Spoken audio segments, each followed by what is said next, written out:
Class 12 subject education. Our topic for today is main features or characteristics of Vedic education. So there are so many features of Vedic education. Number one, Vidyaram ceremony. The ceremony is conducted at the time of beginning of primary education of the child. The ceremony is related with the entry of the child into formal system of education, i.e. school. The religious ceremony starts with the worshipping of god and goddesses Lakshmi and Ganesh, and then the teacher write alphabet on the slate of the learner. The ceremony occurs at the age of 5 in all the caste. So as you can see the name Vidyaram ceremony, Vidyaram which means विद्या का आरंभ. सबसे first जो इनकी ceremony है ये तब दी जाती है जब बच्चा जो है वो प्राइमरी एजुकेशन लेने जाता था. ये सेरेमनी रिलेटेड है with the entry of the child into formal system of education. इसके बाद जब बच्चा प्राइमरी एजुकेशन के बाद स्कूल में जाता था तो ये उसी से रिलेटेड सेरेमनी है. इसमें सबसे पहले गॉड और गॉडेस यानी लक्ष्मी और गणेश की पूजा होती थी. उसके बाद जो है जो टीचर होते थे वो स्लेट पर बच्चों को अल्फ़ाबेट लिखना सिखाते थे. और सभी कास्ट में सेरेमनी जो है 5 years के एज में होता था. सेकेंड इज उपनयन सेरेमनी. द वर्ड उपनयन means leading near. Thus, it connotes to take the students to the guru. The ceremony is conducted at the time when the learner is going to guru's ashram for Vedic education. उपनयन संस्कार जो ceremony होता था ये जब learner जो है वो गुरु के आश्रम में वैदिक एजुकेशन लेने जाता था उस वक्त ये सेरेमनी होती थी. द मीनिंग ऑफ उपनयन, उपनयन का मीनिंग यहाँ पे बताया गया लीडिंग नियर, यानी यहाँ पे लीडिंग नियर का मतलब होता है गुरु के पास. ठीक है, यहाँ पे इस नयन का मीनिंग हो गया आइज. उपनयन का मतलब गुरु की आंखों के पास, यानी जो भी आपका टीचर होता था उनकी पास. Third is samavartan ceremony. Samavartan is nearer to the modern term convocation when the child returns to his home after taking his degree and pass 25 years in a gurukul. आपकी जो थर्ड सेरेमनी है समावर्तन वो तब होती थी जब बच्चा जो है अपनी डिग्री लेकर के वापस आता था. मॉडर्न टर्म में हम उसको कॉन्वोकेशन भी कहते हैं जिसका मीनिंग होता है a farewell.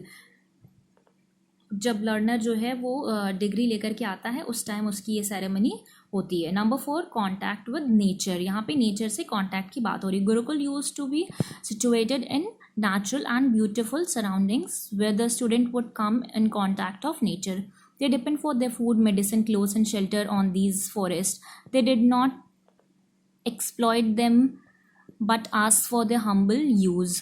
They treated them as living beings and paid respect in a similar manner. They worshipped them, watered them, and even they made their Gurukul most beautiful through them.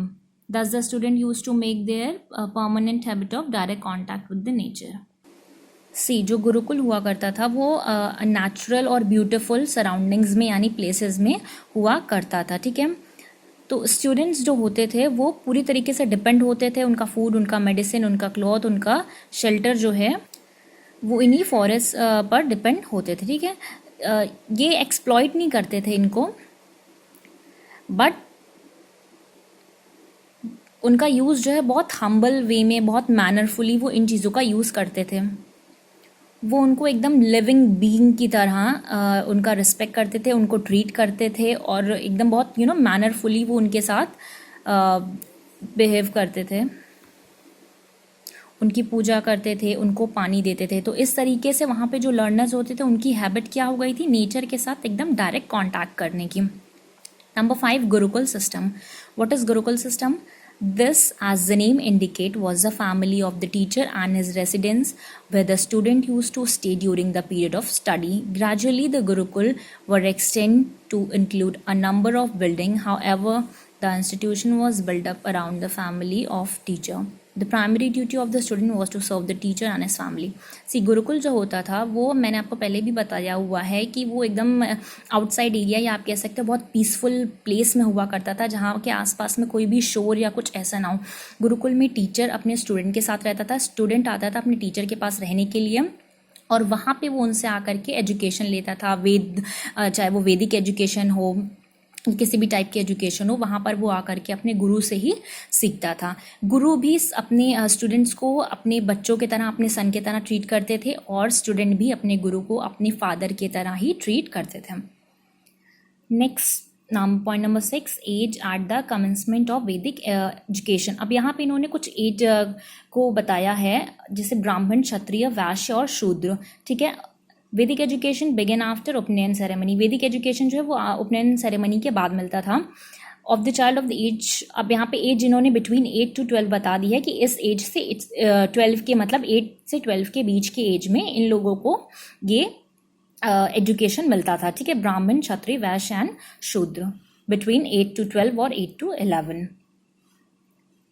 इनका period of study बता दिया है, 1 वेद, 2 वेद, 3 वेद, 4 वेद। इनका time है 12, 24, 36, 48।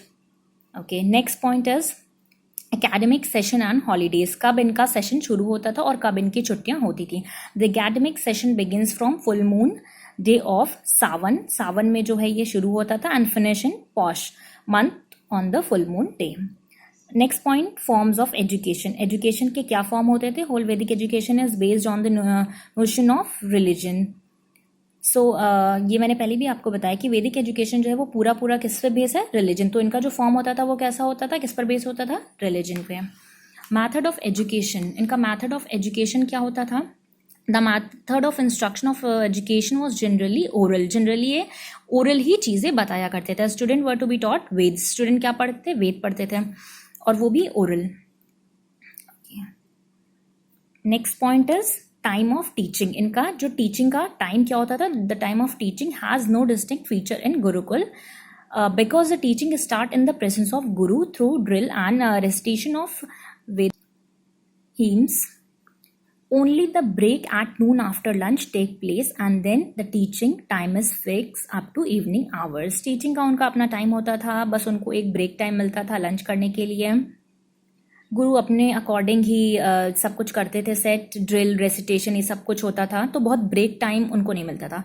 Number 3, method of teaching. So there are 3 method of teaching, Shravan और listening carefully, manan और meditation, nididhyasan और realisation. Next point is teacher pupil relationship. See, teacher और प्यूपल का रिलेशनशिप मैंने पहले भी बताया था, सेम वही चीज़ यहाँ पर भी है। वो कैसा होता था, एक तो फर्स्ट ऑफ ऑल इनका रिलेशनशिप जो है वो बहुत, you can say that sweet होता था और बहुत डायरेक्ट होता था, मतलब एकदम सीधा। टीचर और स्टूडेंट यानी प्यूपल के बीच में कोई अदर थर्ड पर्सन नहीं था। ठीक है, टीचर जो है वो स्टूडेंट को अपने सन की तरह ट्रीट करता था, सेम बैक में जो स्टूडेंट होता था वो भी अपने टीचर को फादर की तरह ट्रीट करता था। दोनों ही ऐसा नहीं था कि एक दूसरे की बातों से डिसएग्री करते थे। प्यूपल को टीचर जैसा कहता था वो वैसा ही करता था, as you can see that, loving him like his own son and full of attention. ठीक है, टीचर भी अपने बच्चे के किसी भी बात को निगलेक्ट नहीं कर सकता था, किसी भी इंस्ट्रक्शन को। ठीक है, ओके। सो दोनों का रिलेशनशिप बहुत स्ट्रॉन्ग, स्वीट और डायरेक्ट था। Next is punishment. वैदिक एजुकेशन ऑब्जर्व रिगरस डिसिप्लिन। वहाँ का जो डिसिप्लिन था बहुत रिगरस, बहुत हार्ड एंड बहुत टफ था।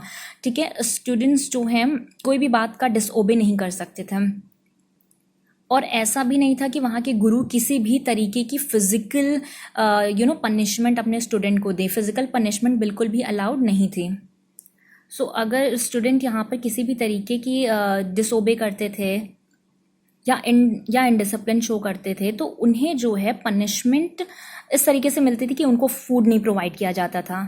ठीक है, लाइक उपवास, तो ये उनकी पनिशमेंट हुआ करती थी। किसी भी तरीके का फिजिकल पनिशमेंट अलाउ नहीं था।